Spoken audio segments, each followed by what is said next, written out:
nulisnya kan juga tengah malam, semua orang juga sudah tidur. Saya ketika menulis Wigati karena kebetulan mistis ya, dia tentang keris juga, di situ juga ada tentang apa ya, sisi-sisi mistis di pesantren, tentang makhluk-makhluk tidak kasat mata dan lain-lain. Itu saya merasakan betul pengalaman-pengalaman yang mistis ya ketika menulis itu. Kadang-kadang saya pagi-pagi melihat tulisan saya, ini siapa yang nambahi kok sudah sebanyak ini. Ya mungkin sebenarnya saya sendiri, tapi dalam kondisi yang sangat ngantuk, tapi tangan saya masih bisa bekerja, misalnya seperti itu. Jadi menulis itu sebenarnya esensinya adalah perjalanan spiritual juga.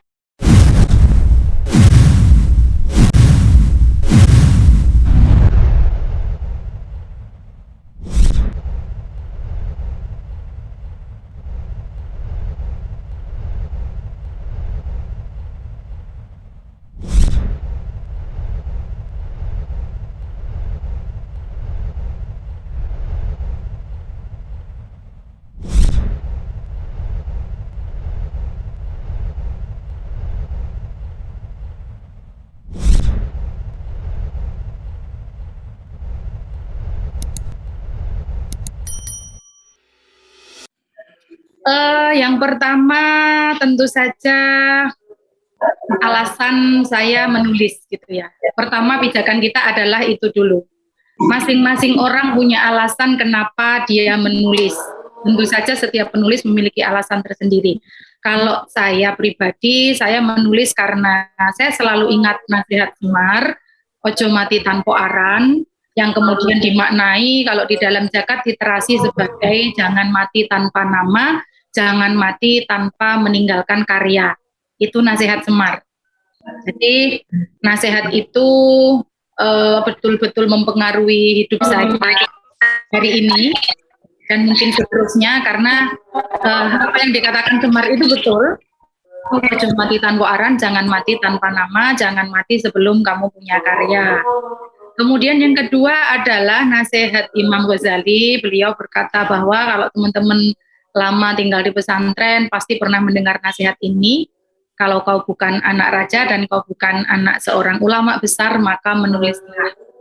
Saya untuk mencerna nasihat ini membutuhkan waktu lebih dari 13 tahun tinggal di pesantren, karena ternyata ketika di pesantren belum menemukan makna ini, dan setelah menjadi penulis, terutama setelah lahir Suhita, saya baru bisa merasakan nasihat ini betul-betul relevan, karena memang ternyata orang kalau mau menulis dan mau sungguh-sungguh, dia akan mendapatkan kehormatan, akan mendapatkan kemasyhuran, bahkan akan mendapatkan persahabatan dan akan mendapatkan silaturahim seperti yang didapatkan oleh anak raja dan para anak ulama. Itu saya rasakan betul hari ini.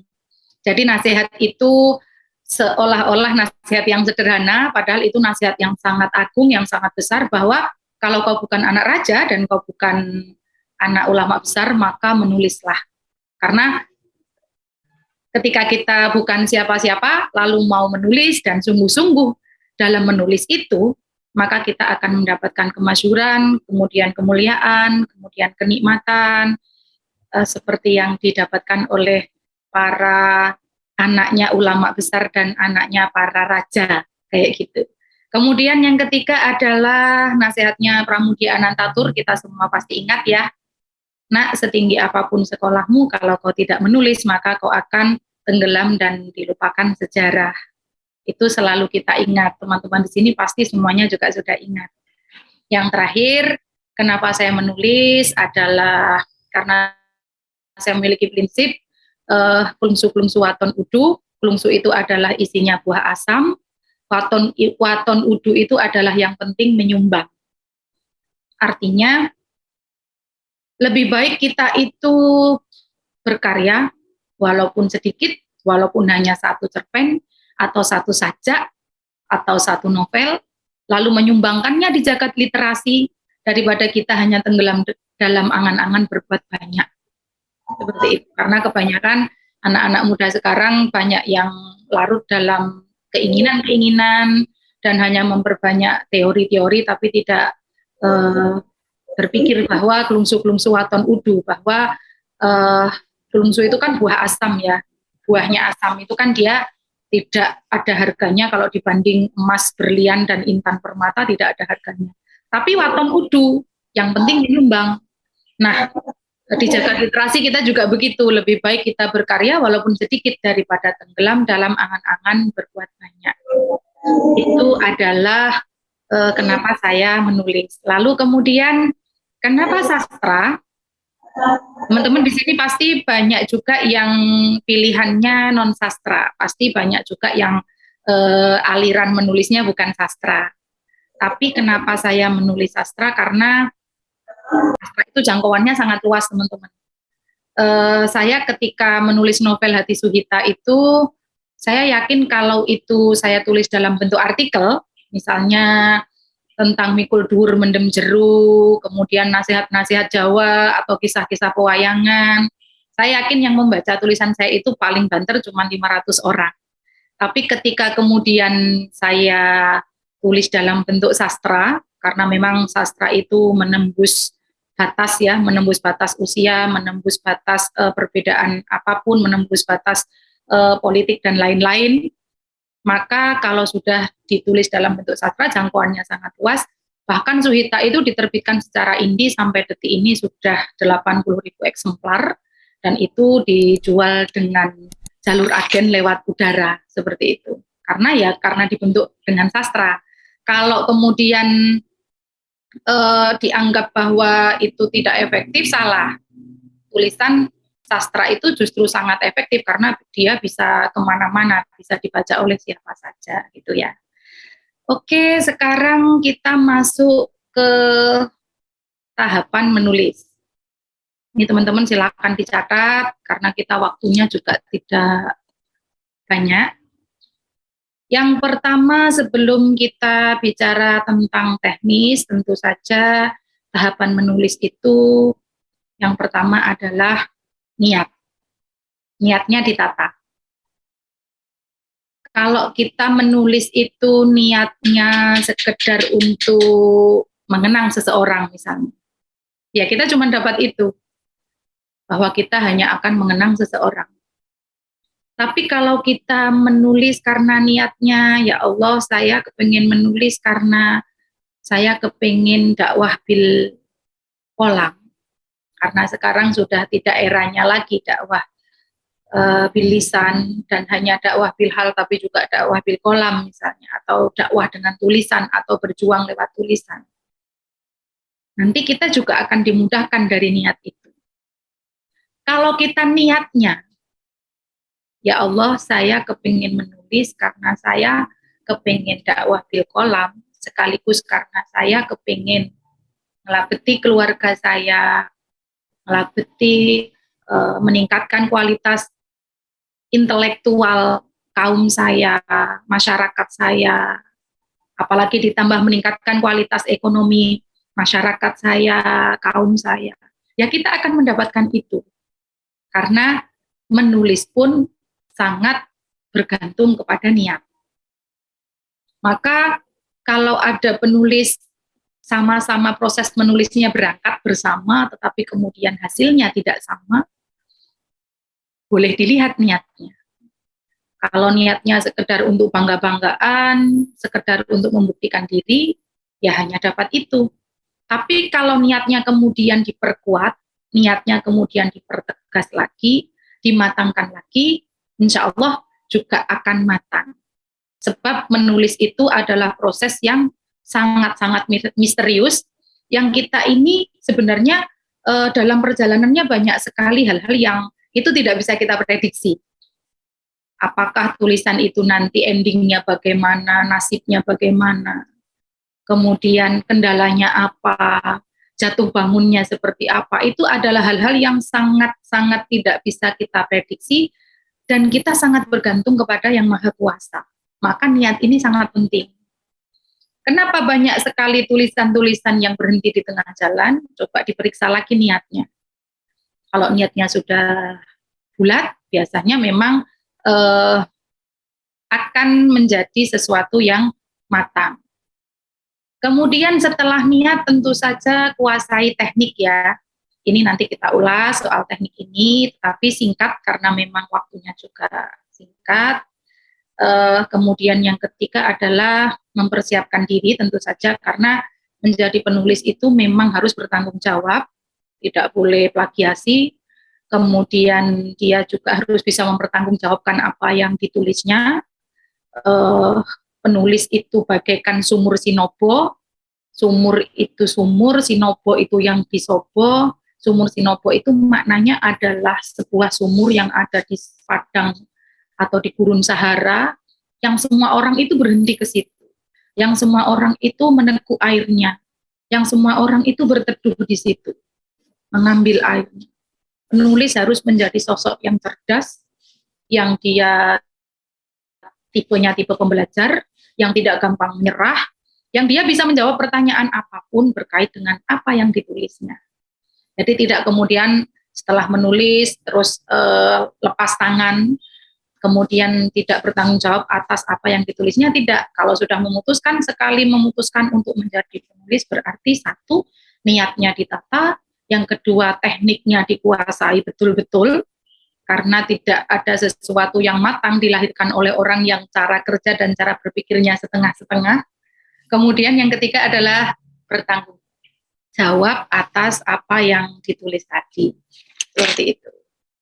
Nah, sekarang kita masuk ke teknik menulis. Ini sebenarnya sudah diajarkan dari mulai kita sekolah dasar.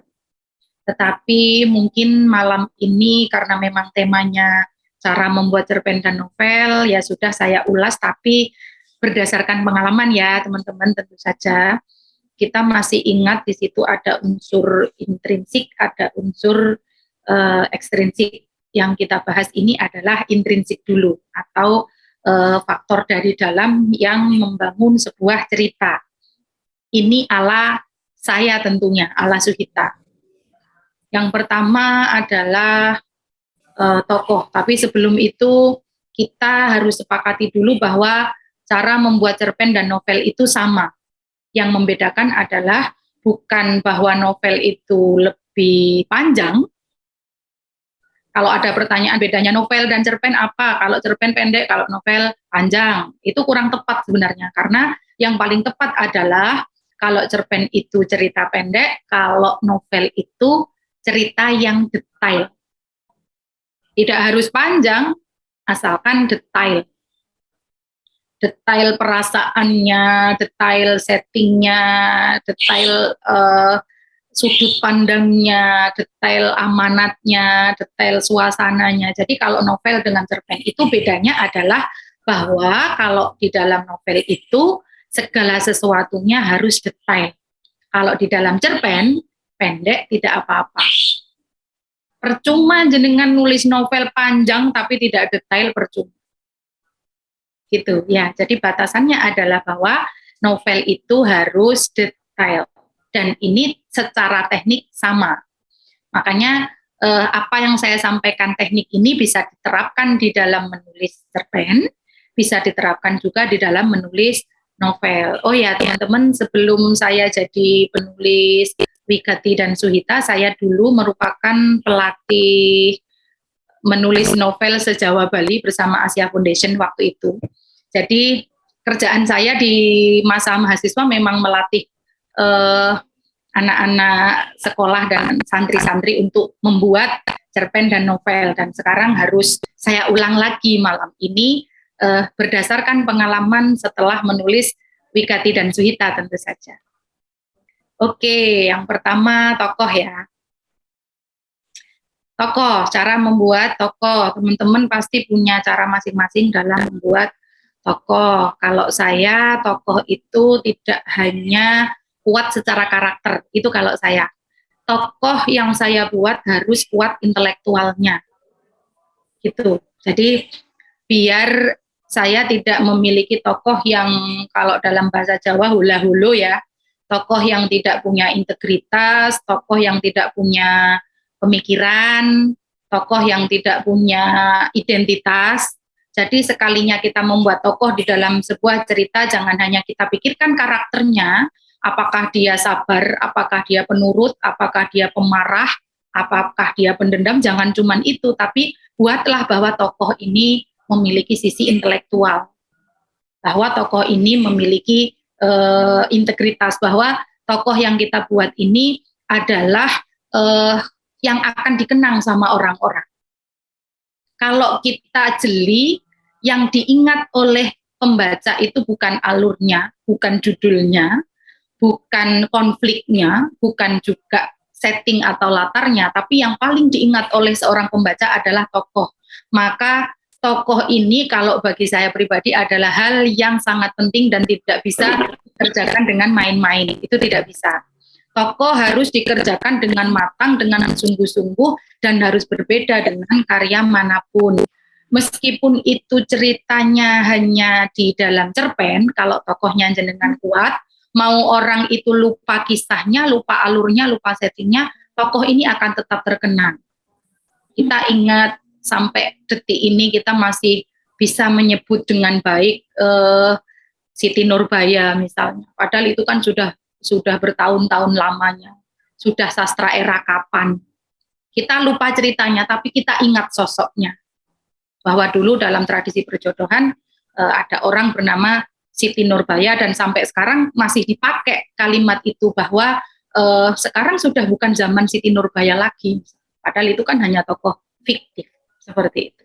Maka ketika membuat tokoh yang paling penting adalah kita harus tahu bahwa penentu dari seluruh hal yang paling utama dalam cerita kita, baik cerpen ataupun novel adalah tokoh. Bagaimana cara membuat nama-nama tokoh? Nah, kalau ini nanti teman-teman silakan belajar lebih detail lagi, tapi intinya adalah kalau kita membuat tokoh harus disesuaikan dengan sosiokulturnya. Misalnya kenapa nama tokoh saya Suhita misalnya, karena di situ saya gambarkan bahwa si Alina Suhita ini memiliki seorang kakek yang sangat Jawa, yang dia meskipun anaknya dipek mantu kiai besar, dia tetap ingin di dalam nama cucunya itu ada nama perempuan yang menjadi pemimpin di daerah Majapahit yang bernama Suhita, makanya namanya Alina Suhita dari kata Alaina Suhita, seperti itu. Ada juga di novel saya Wigati itu juga begitu, saya ambil dari nama, kalau di dalam Jawa Wigati itu kan artinya penting ya, Wigati itu artinya penting, dan itu saya pakai di situ karena memang posisi dia di dalam cerita itu menjadi yang paling penting, menjadi sangat penting, dan dia adalah sosok yang sangat penting untuk rangkaian kehidupan keluarganya kayak gitu. Jadi jangan main-main dengan nama tokoh, harus dipikirkan secara serius seperti kalau jenengan membuat nama anak gitu ya, karena itu tidak bisa diubah, tidak bisa diputar waktu. Kalau tokoh kita sudah itu ya itu gitu, tidak bisa berputar lagi waktunya. Maka teman-teman harus mulai sekarang punya bank nama tokoh ya.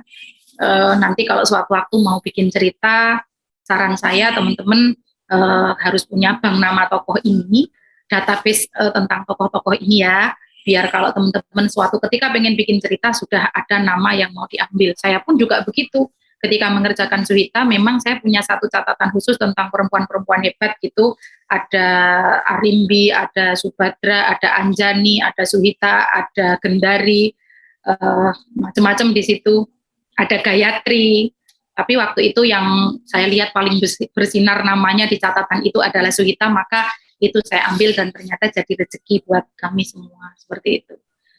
Yang kedua adalah alur ya, tentu saja kalau soal alur ini teman-teman pasti sudah lebih paham, sudah lebih menguasai karena ini juga soal selera. Kalau soal alur cerita ini monggo dipelajari masing-masing karena setiap orang pasti memiliki kesukaan ya dalam membuat alur cerita, lebih suka yang simple atau lebih suka yang rumit atau lebih suka yang dramatis, silahkan. Yang jelas dalam sebuah cerita harus ada alurnya. Tidak mungkin kita membuat cerita tapi tidak ada alurnya. Kemudian yang ketiga adalah latar atau setting. Nah, kalau soal setting ini kadang-kadang di antara kita masih muluk-muluk dan ini ternyata adalah sesuatu hal yang sangat mengganggu dalam dunia penulisan kalau kita tidak hati-hati. Lebih baik kita membuat setting yang sederhana tapi kita menguasai itu daripada kita membuat latar atau setting yang kita kepengen terlihat keren, misalnya settingnya di Kapadokia, misalnya settingnya di tempat-tempat yang kita sendiri sebenarnya belum tahu, belum pernah menginjakkan kaki di sana, dan kita juga males untuk riset, kita belum pernah ke sana, enggak apa-apa, asalkan kita sudah pernah secara habis-habisan, secara mati-matian untuk mempelajari, untuk survei, kita nggak pernah ke sana, nggak apa-apa, asalkan kita mau belajar mati-matian sampai ketika ada orang yang pernah menginjakkan kaki di sana, menghirup udaranya kota tersebut, dia berkata bahwa apakah sampean pernah ke kota yang sama dengan yang saya tempati, karena setting sampean ini betul-betul persis misalnya. Tapi kalau kita malas, kita cenderung orangnya tidak mau bersusah payah, tapi hanya ingin terlihat keren, saya sarankan tidak usah membuat setting yang jauh-jauh, cukup yang terdekat dengan diri kita apa. Maka saya selalu menyarankan kepada teman-teman yang sedang belajar menulis untuk petik buah yang paling rendah. Petik buah yang paling rendah itu yang paling bisa jenengan petik itu apa? Idenya itu apa yang paling bisa dipetik. Kemudian settingnya misalnya jenengan tinggal di sebuah desa yang desanya itu perbukitan dengan pohon-pohon bambu yang kalau malam itu merunduk, kemudian banyak tebing sehingga saking banyaknya tebing itu rumah-rumahnya itu ada di bawah tebing misalnya, kemudian di situ ada banyak sekali tanaman-tanaman yang khas pegunungan, tembakau, kemudian bunganya bawang itu kalau di Boyolali disebut ilu-ilu itu misalnya, dan lain-lain. Setiap tempat adalah sesuatu yang bagus kalau kita mau mengolahnya. Jadi latar atau setting yang bagus itu bukan yang wah atau bukan yang jauh atau bukan yang tidak terjangkau gitu ya. Latar yang bagus itu adalah latar yang bisa kita gambarkan dengan sangat detail gitu. Saya ketika menulis Wigati dan Suhita itu hanya menggunakan latar-latar yang sebisa-bisanya saya, yang ternyata ketika Wigati sudah lahir, banyak sekali teman-teman yang bertanya, Ning mohon maaf, Pondok Kembang Kuning di Mojokerto itu mana ya, di sebelah mana? Kemudian saya kepingin nomor teleponnya, saya kepingin memondokkan anak saya di sana gitu. Siapa nama pengasuhnya dan lain-lain. Banyak sekali yang menelpon saya untuk mempertanyakan itu karena menganggap bahwa apa yang saya tulis itu real. Padahal pondok pesantren Kembang Kuning itu tidak ada. Itu hanya rekaan saya saja, tapi saya menggambarkannya dengan sangat detail. Kayak gitu. Kemudian sudut pandang. Sudut pandang, teman-teman boleh memilih sudut pandang orang pertama, sudut pandang orang ketiga, atau sudut pandang campuran, monggo senyaman-nyamannya. Yang penting tidak pelin-pelan, tidak molah-malih, tidak berubah-ubah gitu ya. Kalau sudah nekat, sudah tekadnya kepingin pakai sudut pandang orang pertama atau ketiga atau campuran, ya tidak boleh berubah-ubah, karena sudut pandang ini kan sangat penting. Kalau jenengan rubah ya nanti kan bakal merubah semuanya. Kemudian tema. Kalau soal tema ini juga sangat bergantung pada kesukaan kita ya. Kita sukanya di apa? Kalau kita sukanya di tema-tema sosial ya monggo. Kalau kita sukanya di tema-tema yang religi monggo. Kita sukanya di tema-tema yang romantis monggo, asalkan sungguh-sungguh dan tidak setengah-setengah. Masalahnya di antara kita itu seringnya mengerjakan sesuatu itu dengan setengah-setengah. Kemudian kalau kita sudah menemukan tema yang paling cocok, yaitu harus dikerjakan dengan sungguh-sungguh. Saya misalnya selalu setia pada tema-tema Jawa, kemudian kerajaan, kemudian perempuan, kemudian kepesantrenan. Saya mau nulis puisi, mau nulis cerpen, mau nulis novel, mau novel saya yang pertama atau entah novel saya yang ke-20 mungkin kelak, saya tetap akan ada di tema itu karena memang itu yang paling mudah saya petik, itu yang paling dekat dengan gayuan tangan saya. Jadi soal tema ini kembali ke diri masing-masing, tapi jangan sampai jenengan sudah merasa bisa menulis tapi tidak mengenal diri jenengan sendiri, itu jangan sampai. Teman-teman harus sudah mulai sadar bahwa saya fokus di satu tema ini dan orang akan tahu bahwa saya fokus di tema tersebut. Kita ini tidak usah kemaruk pengen segala hal, tidak usah. Kita ini lebih baik menjadi orang yang sederhana, tapi menguasai satu bidang, kemudian mendalami bidang tersebut, sampai kita menggali dengan seluruh kekuatan yang kita punya, sampai kita dibilang ahli. Sebab apa? Sebab orang yang serba bisa tidak bisa disebut sebagai ahli. Ahli itu hanya orang yang mau menekuni satu hal dan mati-matian di situ. Dalam menulis pun seperti itu, tidak usah kepingin bisa menulis semua hal. Resensi bisa, kemudian cerpen bisa, opini bisa, novel bisa, semuanya bisa. Nanti malah tidak matang, mending ditentukan dari sekarang sukanya nulis di apa. Kalau memang sukanya di novel, sukanya di cerpen, ya itu ditekuni terus-menerus sampai menjadi cerpenis, sampai menjadi novelis. Sampai menemukan tema-tema khusus yang itu berbeda dengan novel sebelah, dengan cerpen sebelah. Gitu. Kemudian amanat, kalau amanat ini apa ya istilahnya, tergantung kepada kita sebagai penulis ya, kita mau menuliskan amanat dari sisi apa gitu. Yang jelas jangan sampai kita menulis novel atau cerpen yang itu pepesan kosong dan tidak ada maksudnya gitu. Di dalam novel dan cerpen pun harus ada himmahnya. Himmahnya apa? Misalnya teman-teman kepengen yang membaca itu jadi tambah strong, jadi tambah kuat. Teman-teman kepengen yang menulis itu, yang membaca itu jadi tambah bisa berdiri tegak di kakinya sendiri, jadi tidak bersedih lagi, meskipun itu bukan buku motivasi, meskipun itu bukan buku-buku dakwah, meskipun itu bukan buku-buku ceramah agama, tetapi sastra itu kan sesuatu yang paling mudah menembus hati manusia, ya. Kalau dari sisi apa ya, bacaan-bacaan itu kan yang paling mudah menembus itu kan memang sastra. Makanya sastra itu mengajak kita untuk memiliki hati yang lembut. Orang kalau suka sastra biasanya hatinya memang lembut gitu, karena dia terbiasa membaca karakter orang, permasalahan orang di dalam cerita tersebut gitu. Maka karena ketika orang membaca sastra itu dia pasti akan belajar tentang sesuatu, maka kita sebagai penulis kalau menulis sastra juga harus bisa menambahkan atau menitipkan amanah di situ. Saya juga begitu, ketika menulis Suhita, saya berpikir bahwa saya kepingin di seluruh dunia itu tahu orang-orang bahwa perempuan yang hebat itu bukan cuman yang menjadi pemimpin, bukan cuman yang mereka itu tokoh-tokoh politik, bukan cuman yang mereka itu tokoh-tokoh gender, bukan cuman yang bahwa mereka itu adalah perempuan yang namanya sudah nama besar, muncul di mana-mana, bukan. Perempuan yang hebat itu adalah perempuan yang mampu mikul dhuwur mendem jeru, perempuan yang mampu menyembunyikan kesedihannya dan hanya menampakkan sisi terbaik dari dirinya yang dia punya. Perempuan yang hebat itu adalah perempuan yang tetap terhormat meskipun hatinya sakit, tetap bisa menjaga marwahnya meskipun ditinggalkan saat lagi sayang-sayangnya, kalau kata anak sekarang. Bahwa perempuan yang hebat itu adalah perempuan yang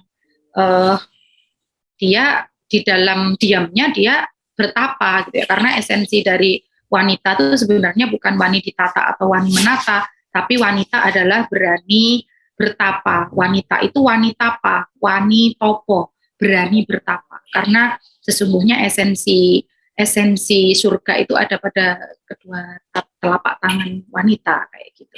Jadi ibu-ibu nyai di pesantren itu juga hebat, walaupun dia tidak memiliki nama besar seperti tokoh-tokoh perempuan yang namanya sudah moncer gitu.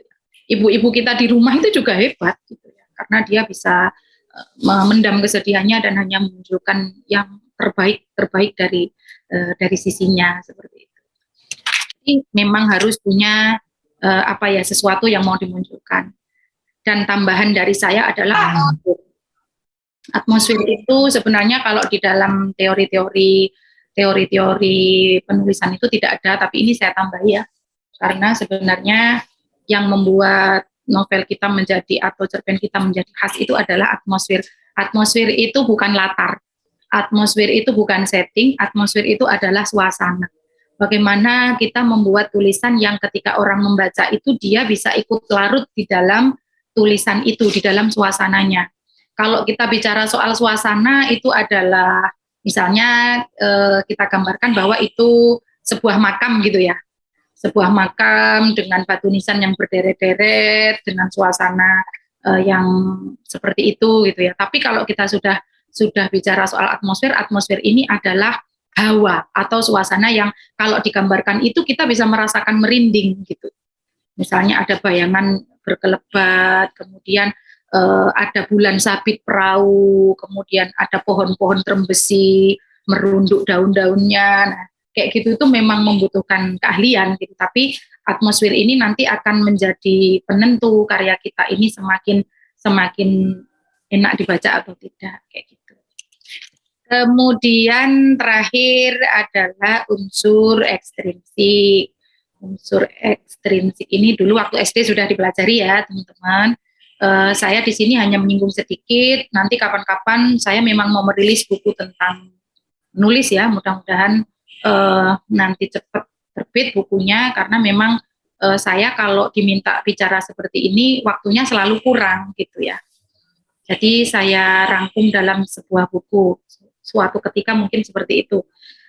Unsur ekstrinsik itu ada beberapa. Yang pertama, sosiokultur masyarakat itu harus kita gambarkan di dalam cerpen atau novel biar tidak ampiang, biar tidak hambar gitu ya. Bagaimana kondisi politik, kondisi sosial, kondisi ekonomi, kemudian apa yang terjadi di negara kita, setidak-tidaknya kita hidup di zaman apa itu biasanya kita gambarkan di situ misalnya.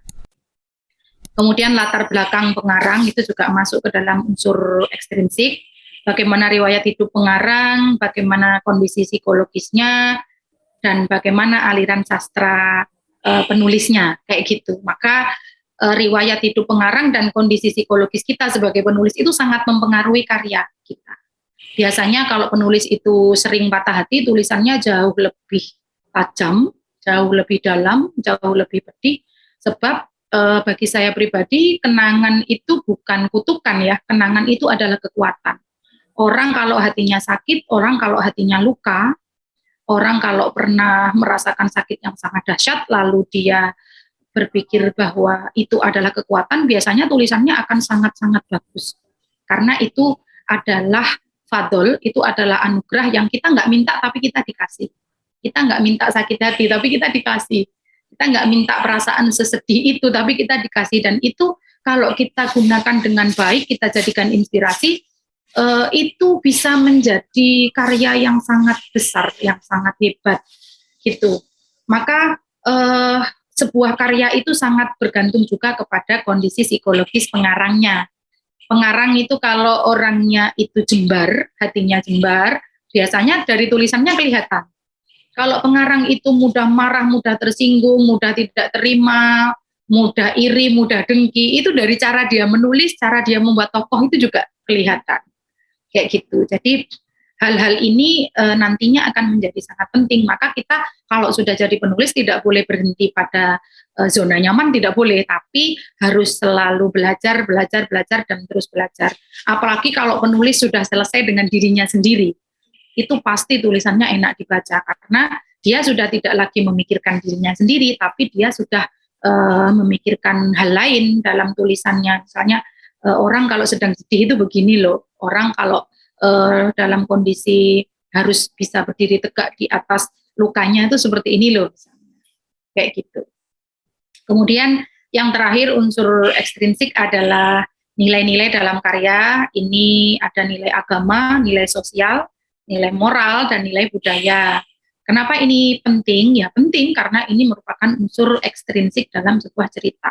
Ini yang membedakan tulisan kita dengan tulisan anak ABG yang hanya menulis coretan-coretan di buku-buku pelajaran. Nilai-nilai ini loh yang harus ada di dalam karya kita karena ya memang kita ini kan sudah dewasa. Kita ini menulis kan dalam rangka meningkatkan kualitas intelektual kita pribadi sebagai penulis, juga meningkatkan kualitas intelektual pembacanya kan begitu. Jadi jangan sampai apa yang kita tulis ini tidak mengandung nilai apapun. Setidak-tidaknya satu nilai harus kita usung. Apakah itu nilai sosial, apakah itu nilai budaya, apakah itu nilai agama, harus ada. Sebab kalau tidak ada itu nanti karya kita tidak bisa disebut sebagai karya. Karya itu kan harus sesuatu yang bagus dan memiliki manfaat ya.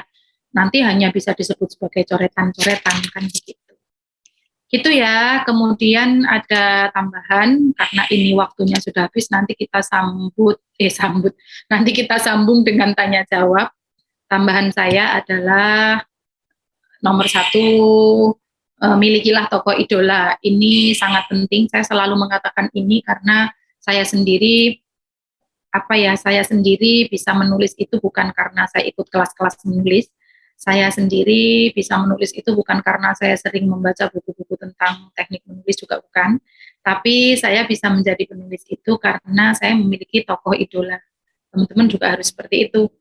Kalau kepengen jadi penulis, milikilah satu aja tokoh idola di dunia ini. Dari ratusan ribu penulis, jenengan ambil satu yang jenengan betul-betul cintai, kemudian baca karyanya dari debut awal ke penulisannya. Kalau dia nulis cerpen masih bisa dilacak ya cari, kalau dia pertama langsung nulis buku ya cari, kalau dia sudah sepuh ya cari tulisannya semenjak beliau masih muda, baca, dalami, pahami, buru semua karya idola itu, jenengan nanti akan mendapatkan mutiara-mutiara yang sangat berharga dari situ. Jenengan tidak usah kemana-mana, jenengan sudah belajar dari cara beliau, bagaimana beliau membuat tokoh, bagaimana beliau membuat setting, bagaimana beliau membuat alur, bagaimana beliau membuat dialog, bagaimana beliau mengawali dan mengakhiri sebuah cerita, jenengan akan belajar dari situ. Dan ini bukan untuk plagiasi atau cari inspirasi, bukan. Tapi ini dalam rangka kita menemukan ruhnya. Saya juga begitu. Saya dari dulu mengidolakan Kiai Haji Mustofa Bisri. Saya sangat kagum dengan karya beliau, apapun yang beliau tulis, dari mulai puisi, sajak, kemudian esai, kemudian apalagi cerpennya ya, saya sampai hafal di luar kepala. Itu beliau kalau membuat cerita tentang lukisan kaligrafi, di situ ada Kiai Tawakal, di situ ada Kang Kasanun, kemudian tokoh-tokoh yang lain. Saya jadi belajar, oh begini toh ternyata seorang pengasuh pesantren kalau membuat cerita pendek. Oh begini toh caranya memasukkan dakwah di dalam cerita. Oh begini caranya membuat setting yang sederhana tapi membekas di hati pembacanya. Oh begini toh caranya memasukkan amanat dalam karya dengan cara yang sangat lembut sampai orang yang membaca itu tidak sadar bahwa dia sedang belajar, dan seterusnya. Jadi saran saya, milikilah satu tokoh idola dan belajarlah dari beliau gitu ya, dari tulisan beliau. Tidak harus bertemu langsung, bahkan misalnya tokoh idola jenengan dalam menulis itu sudah wafat, ya enggak apa-apa, yang karena penulis itu kan dikuburkan tidak bersama kata-katanya ya. Kalaupun beliau sudah wafat, karyanya kan masih hidup, itu masih bisa kita pelajari. Yang kedua adalah jangan alergi dengan teknologi. Teman-teman enggak boleh pengen jadi penulis tapi alergi dengan teknologi, tidak mau bermedia sosial, tidak mau menggunakan Instagram, tidak mau menggunakan FB, tidak mau menggunakan Twitter dan lain-lain.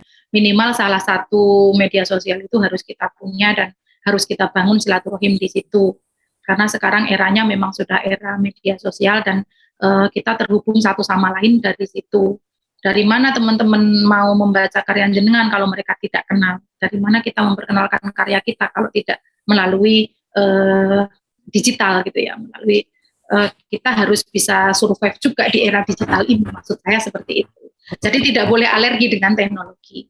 Dan yang terakhir sebagai penutup adalah tirakat ya, karena seperti yang saya sampaikan di awal, kita mau nulis itu niatnya apa? Kalau niatnya cuma iseng-iseng, cuma membuktikan kepada alma mater bahwa saya bisa menulis, cuma bisa membuktikan pada orang tua bahwa saya bisa menulis, ya sudah, cuma dapat itu. Tapi kalau sungguh-sungguh, bahkan teman-teman mungkin di sini banyak yang dari pesantren, tapi kan ada juga yang dari umum ya. Saya itu kalau nulis itu harus selalu bertawasul. Tawasul itu adalah selalu berkirim Fatihah kepada leluhur, kepada kiai-kiai kita, kepada guru-guru kita, kepada orang tua, kepada siapapun yang berjasa ya dalam hidup kita, dan guru-guru kita itu terutama. Makanya saya sering dalam proses menulis itu merasa bahwa ini kok sangat ajaib ya, saya tidak pernah merasa ada kejumutan, nggak pernah merasa bahwa ini berhenti inspirasinya, tapi justru kata-kata itu bertebaran di udara dan saya malah justru bingung mana dulu nih yang mau saya tangkap gitu. Itu jelas bukan karena pikiran saya sendiri, tapi itu adalah efek dari doa-doa yang bekerja gitu. Apalagi kalau kita menulis dalam kondisi yang bersih, dalam kondisi yang suci, sudah berwudu gitu ya. Terus nulisnya kan juga tengah malam, semua orang juga sudah tidur. Saya ketika menulis Wigati karena kebetulan mistis ya, dia tentang keris juga, di situ juga ada tentang sisi-sisi mistis di pesantren, tentang makhluk-makhluk tidak kasat mata dan lain-lain. Itu saya merasakan betul pengalaman-pengalaman yang mistis ya ketika menulis itu. Kadang-kadang saya pagi-pagi melihat tulisan saya, ini siapa yang nambahi kok sudah sebanyak ini ya, mungkin sebenarnya saya sendiri tapi dalam kondisi yang sangat ngantuk tapi tangan saya masih bisa bekerja, misalnya seperti itu. Jadi menulis itu sebenarnya esensinya adalah perjalanan spiritual juga, maka kita tidak boleh memisahkan itu dengan doa-doa, dengan bisikan-bisikan atau dengan inspirasi dari Yang Maha Kuasa, itu tidak bisa.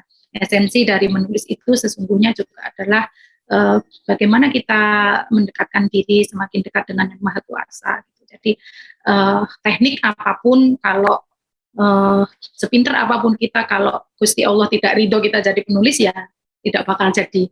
Tapi kalau kita ini modalnya tidak seberapa, tekniknya juga masih biasa-biasa saja, tapi kita kuat, kita terhubung selalu dengan Yang Maha Kuasa, ya bisa menembus zaman. Bahkan nanti jenengan bisa disebut sebagai penulis yang lahir dari langit gitu ya. Dulu enggak pernah dengar namanya, tiba-tiba muncul Blair, ini kok tulisannya tiba-tiba booming gitu.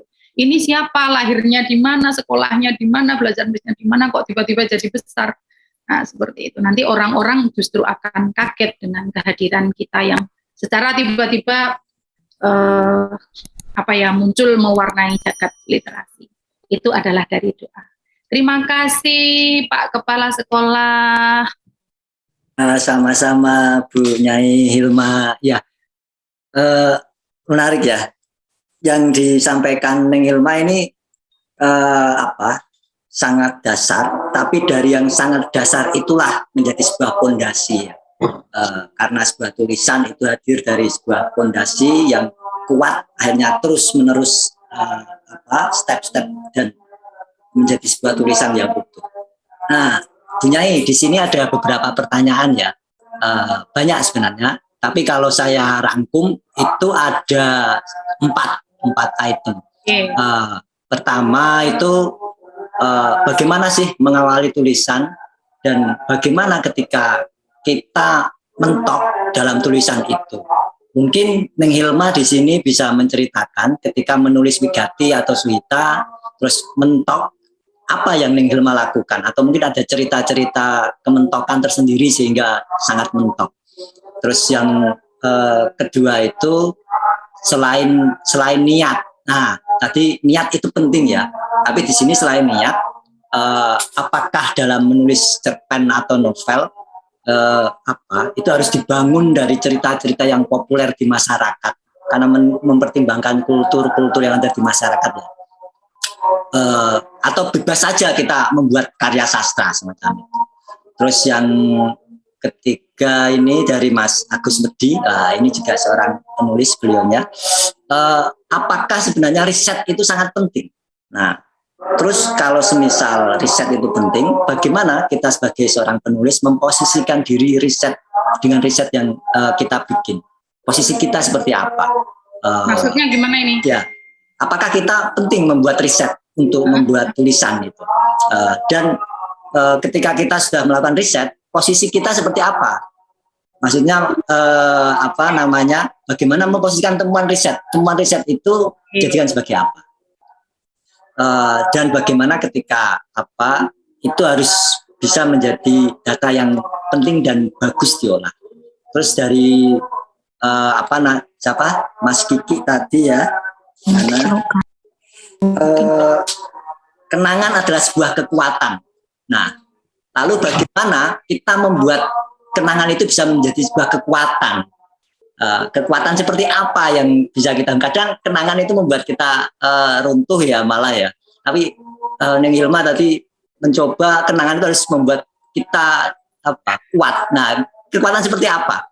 Oke. Nah, empat itu ya mungkin Neng Hilma ya tadi ada pertanyaan apa beda cerpen sama novel, tadi sudah sampaikan. Nah, mungkin empat itu aja dulu.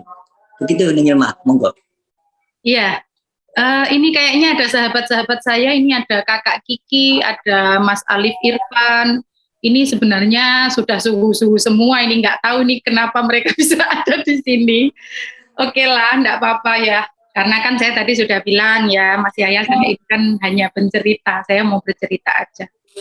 Oke, bagaimana mengawali tulisan dan bagaimana kalau mentok? Kalau kita bicara soal mengawali, ya kalau kita sudah karep, sudah niat, mesti bisa mengawali. Kita mencintai orang aja kan ada awalnya ya, nggak secara tiba-tiba gitu. Nek jenengan nggak pengen nulis ya nggak bakal ada awalnya. Kalau kita sudah pengen nulis pasti bisa mengawali gitu. Nah, soal bagaimana awal yang bagus ini mungkin yang harus ditanyakan. Nah, itu kembali kepada saya bilang soal tokoh idola tadi dalam menulis, silakan dilihat masing-masing tokoh idola jenengan itu kalau mengawali cerita seperti apa, mengawali kalimat pembuka seperti apa. Kan tentu beda ya kalau kita membaca cerpen dengan dibuka dengan kalimat kukuruyu pagi-pagi ayam berkokok, dengan misalnya di situ satunya lagi cerpennya kalimat pembukanya adalah batu-batu nisan itu terlihat sangat tua dan angin berhembus dan seterusnya. Aku terduduk tegak menyaksikan sebuah bayangan dan seterusnya. Itu kan pasti berbeda. Maka itu yang harus kita pelajari dari tokoh-tokoh yang kita idolakan tadi, bagaimana dia membuat awal tulisan yang indah. Nah, kalau bagaimana mengawali tulisan, itu kita kembalikan kepada diri sendiri. Sudah pengen menulis enggak? Kalau sudah pengen menulis, pasti bisa mengawal.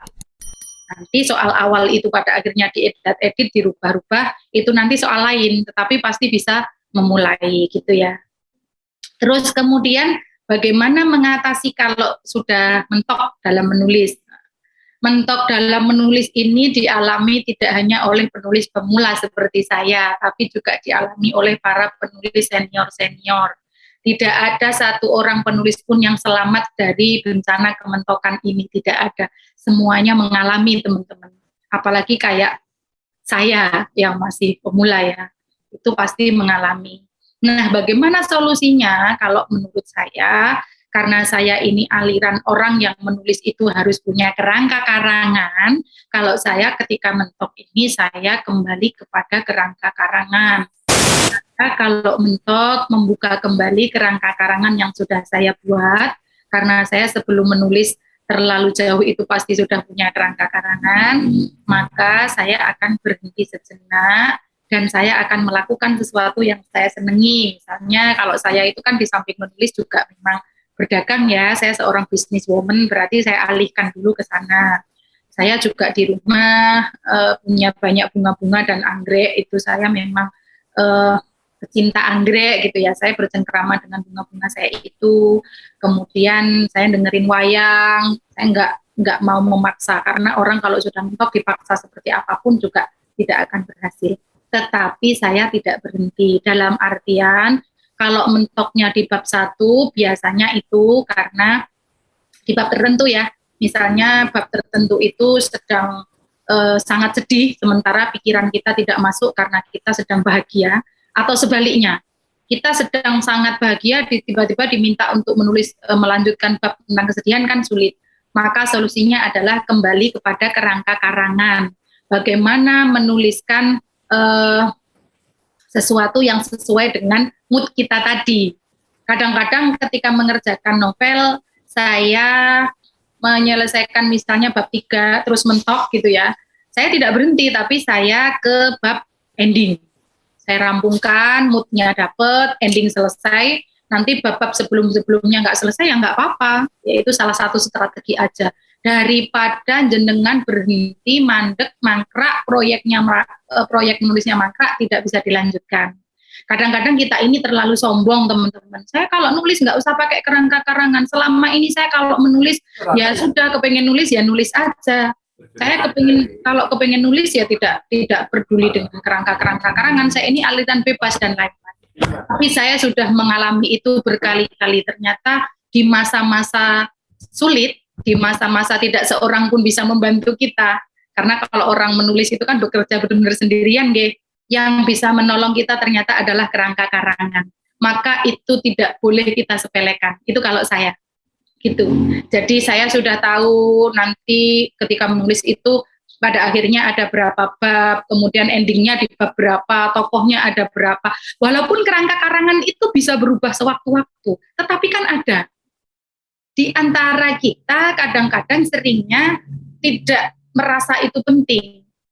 Bahkan kalau mau jujur, saya punya novel yang tidak pakai kerangka karangan itu sampai detik ini ya tidak berhasil. Tidak ada yang bisa mewujud jadi buku, tidak ada.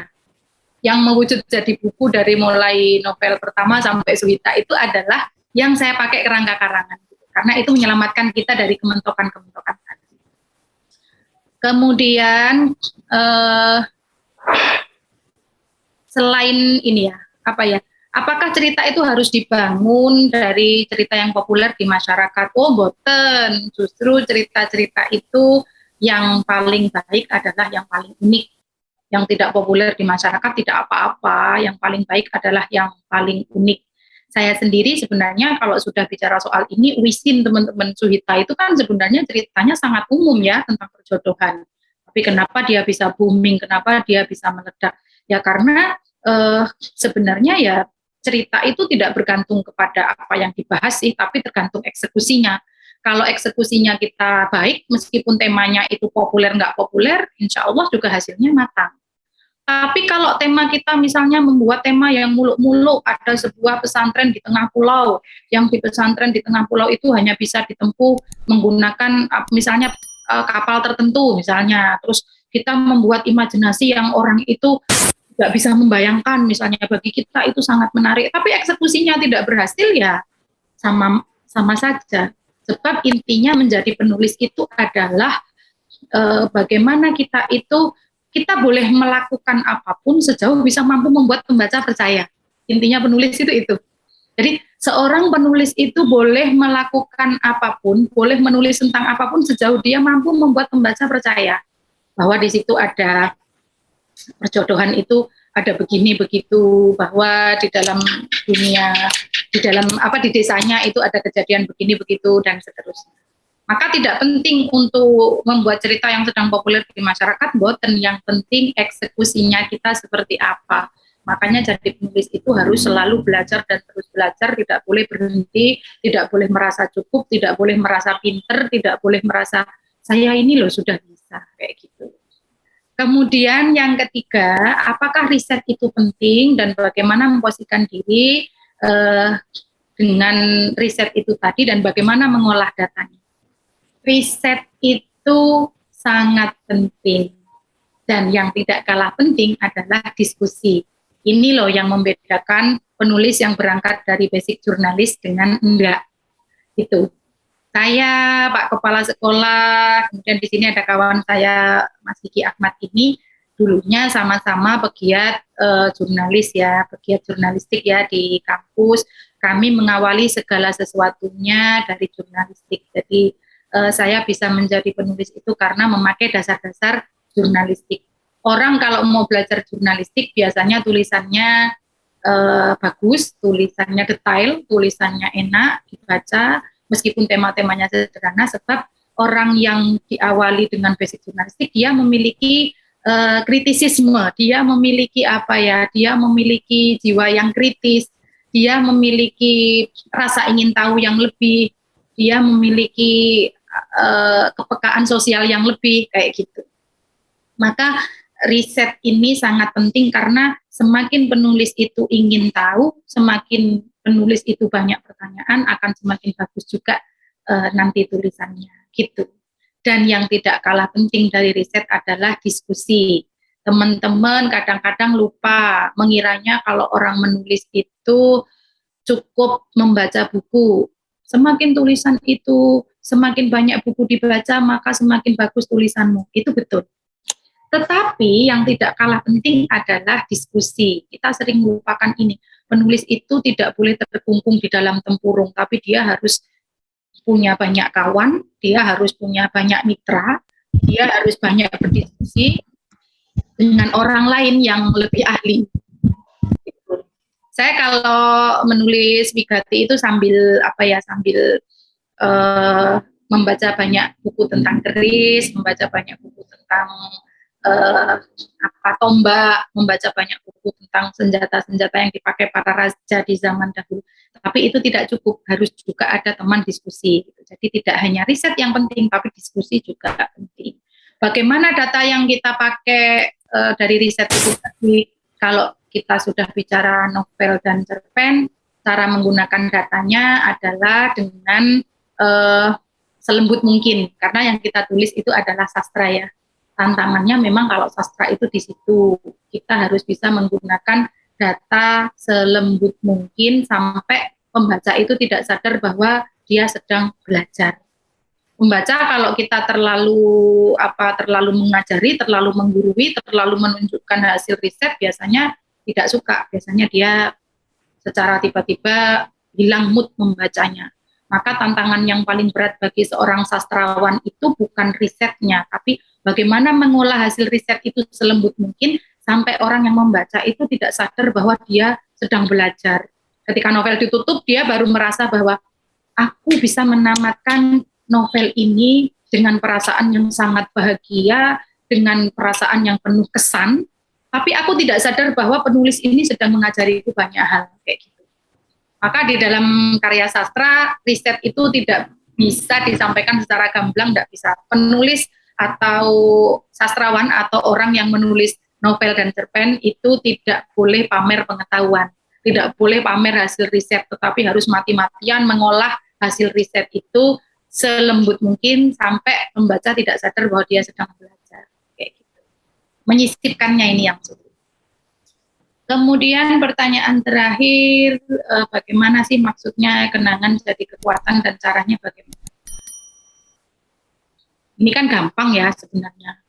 Kita kalau dengan kenangan itu kita menjadi lebih kuat, ya berarti kenanganmu itu menjadi kekuatan. Tapi kalau karena kenangan itu kita jadi lemah, kita jadi terbebani, kita jadi berat dalam melangkah, kita jadi berat dalam berdiri, itu berarti kenangan itu tidak menjadi kekuatan, tetapi menjadi kutukan.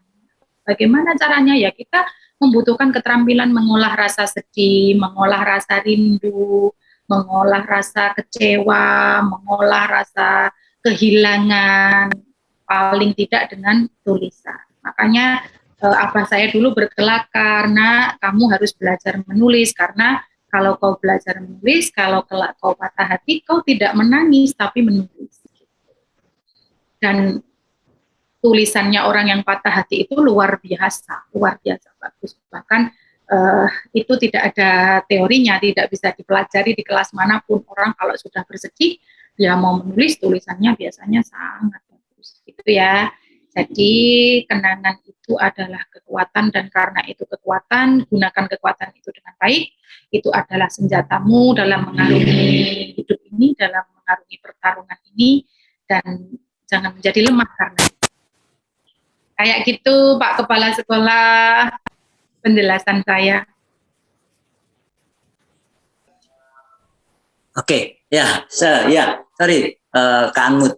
Ini pertanyaan terakhir ya, Neng, karena juga mengingat waktu. Teman-teman juga mungkin ada yang mau melanjutkan darusan di rumah. Jadi gini, ada beberapa pertanyaan yang ingin tahu bagaimana sih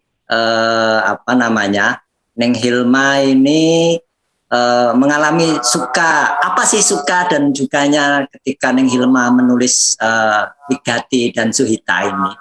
Mereka ingin itu sebagai motivasi ya, untuk memotivasi kami kalau proses tentu tak semulus pipi Syahrini. Ini pertanyaannya ini. Aduh, terus ini lagi meningkatkan kualitas tulisan, Neng. Jadi bagaimana cara meningkatkan kualitas tulisan itu? Apakah dengan terus menulis, terus membaca, atau dengan terus-terusan ngalamun? Dan terakhir mungkin bagi yang patah hati, jangan takut. Mari kita berpatah hati. Itu ya, Neng ya. Monggo, Neng. Terakhir untuk yang terakhir. Sekaligus nanti mungkin dikasih closing ya untuk memotivasi kami yang ingin belajar menulis ini. Terima kasih, Neng. Monggo.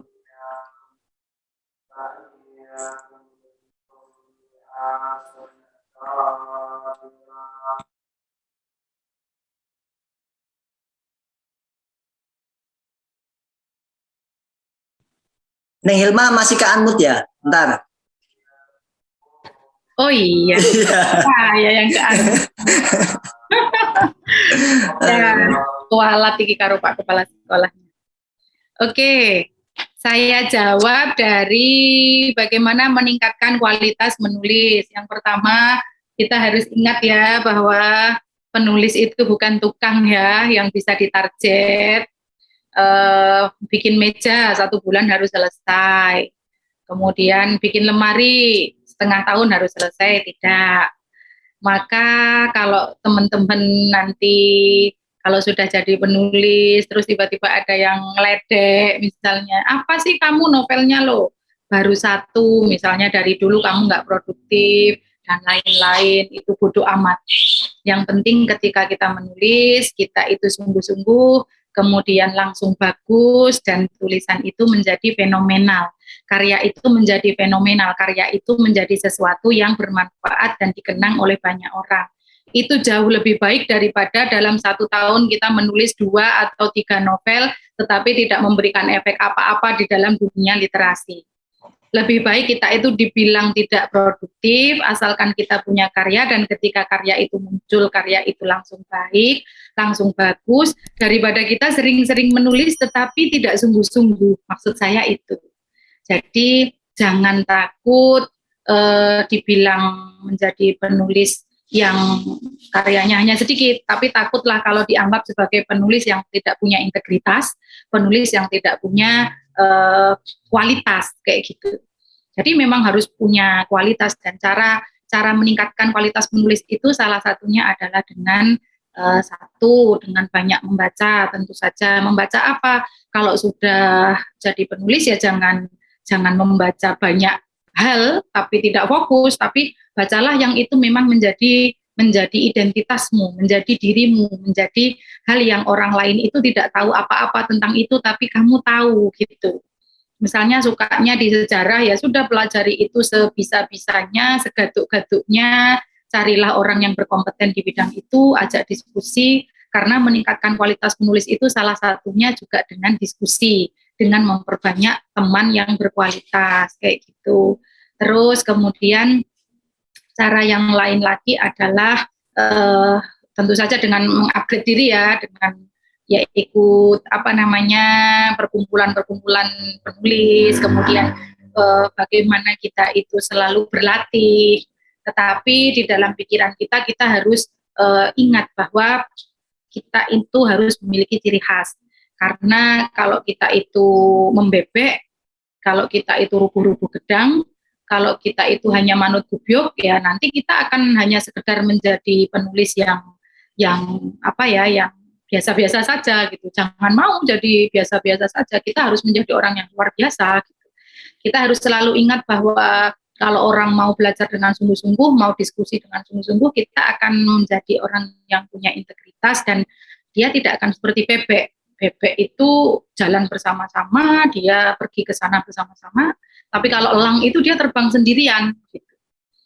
Kalau kita menjadi penulis yang seperti elang itu, kita akan bisa menguasai jagat literasi gitu.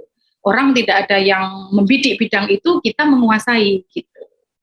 Tuh, jadi salah satunya adalah dengan itu ya. Kemudian yang terakhir tentu saja adalah dengan memperbanyak bertapa ya kalau saya, karena seperti yang saya bilang tadi, saya ini sudah merasakan asam garamnya jadi penulis dari mulai saya masih aliyah sampai sekarang sudah jadi ibu-ibu beranak 2, yang anak saya juga sudah gede ya sekarang gitu. Itu kalau tidak terhubung dengan Yang Maha Kuasa, kalau tidak ditolong ya, inspirasinya tidak bergantung pada sumber inspirasi juga sulit. Jadi setiap kita ada kesempatan berdoa, ada kesempatan berziarah, juga harus selalu minta doakan bahwa ya Allah, kalau kelak saya menulis lagi, izinkanlah saya memiliki inspirasi yang baik, memiliki inspirasi yang indah. Saya tolong jenengan jenengan beri anugerah yang sebaik-baiknya dalam menulis, biar tulisan saya ini bermanfaat dan seterusnya. Kayak gitu, itu tidak bisa di-skip kalau saya gitu ya. Kemudian suka dukanya Wigati dan Suhita. Kalau suka dukanya, Hmm, Gini, teman-teman, mungkin ini harus saya ceritakan karena memang diminta sama Pak Kepala Sekolah ya. Banyak di antara kita yang tidak tahu bahwa menjadi penulis itu di samping meningkatkan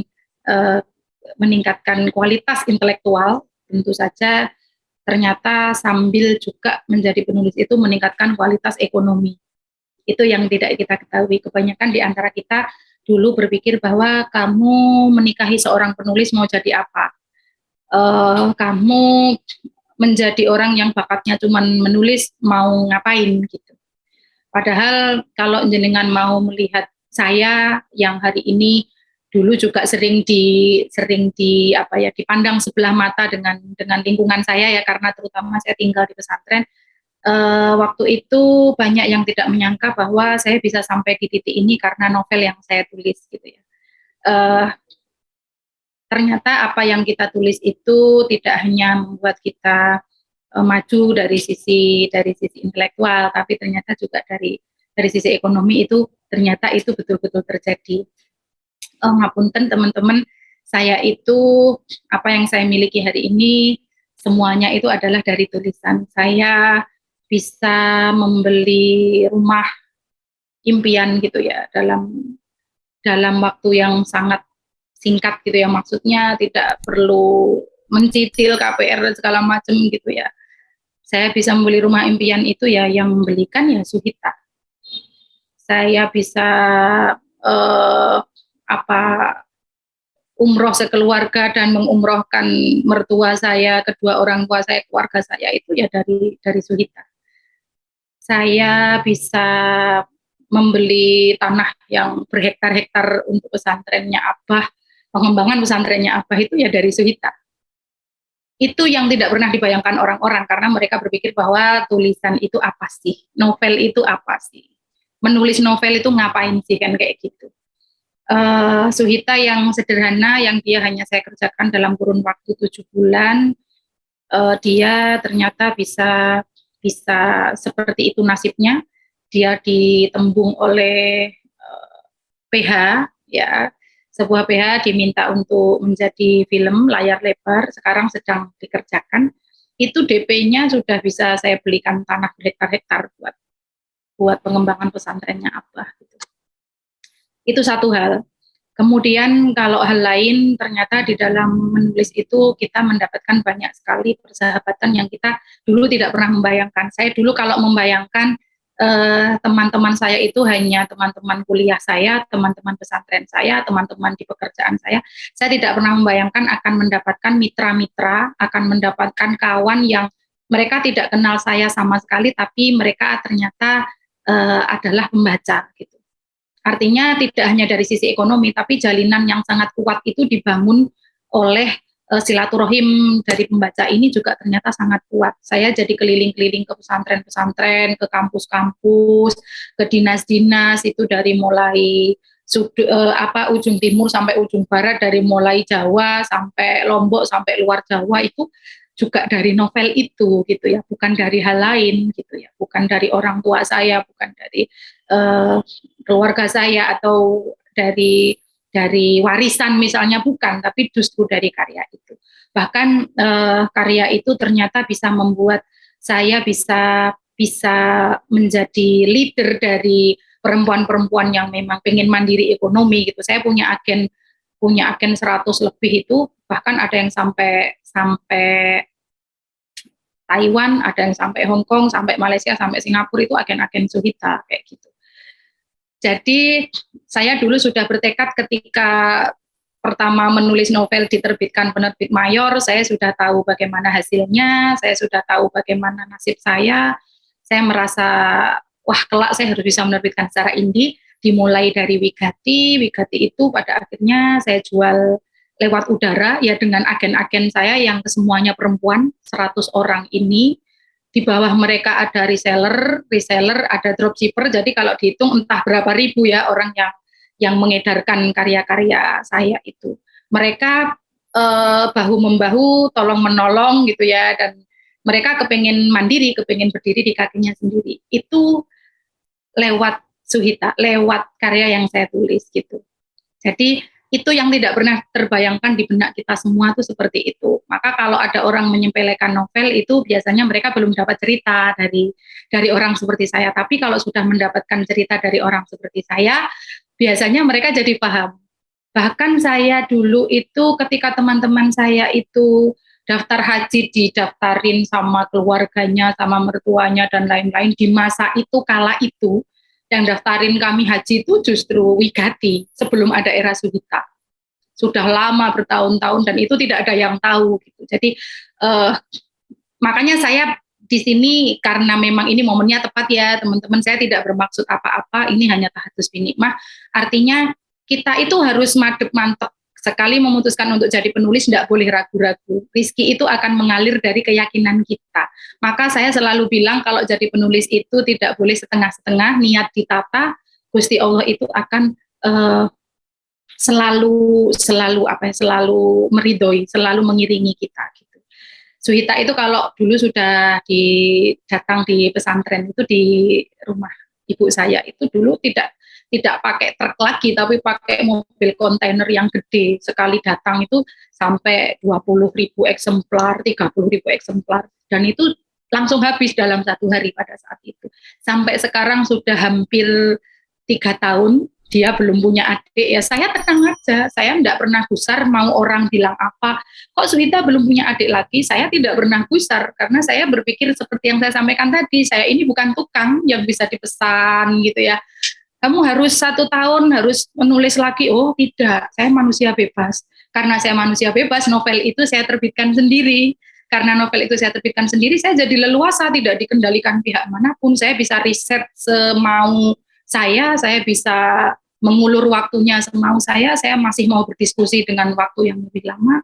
Intinya itu. Jadi lantaran kita menjadi manusia bermanfaat itu macam-macam ya teman-teman. Tidak hanya dengan mengajar, tidak hanya dengan bekerja di tempat-tempat yang strategis, tidak hanya dengan kita menjadi pendakwah, tidak. Bahkan kadang-kadang kita hanya menulis novel aja kita bisa menjadi manusia yang bermanfaat. Itu sangat terbukti gitu ya. Dan itu tidak sama sekali tidak bergantung kepada umur ya, karena Suhita itu saya tulis baru beberapa tahun yang lalu. Saya pun sudah dalam posisi sudah menikah, sudah ibu-ibu, sudah bu guru. Saya kebetulan selain mengajar diniyah di pondok, saya juga guru bahasa Indonesia dan sosiologi di Aliyah kelas 12 gitu. Jadi di tengah kesibukan itu pun bisa menulis gitu loh. Gitu ya teman-teman. Jadi jangan ragu-ragu mulai sekarang, apalagi berpikir bahwa enggak nulis novel, nulis cerpen saya kalau nulis di surat kabar enggak dimuat-muat lalu putus asa. Kemudian enggak saya mending meskipun saya kemampuan saya nulis cerpen tapi lebih enak nulis artikel lebih cepat dimuatnya dan lain-lain. Kalau memang sukanya di cerpen, di novel ya tekuni, nanti ada jalannya kayak gitu.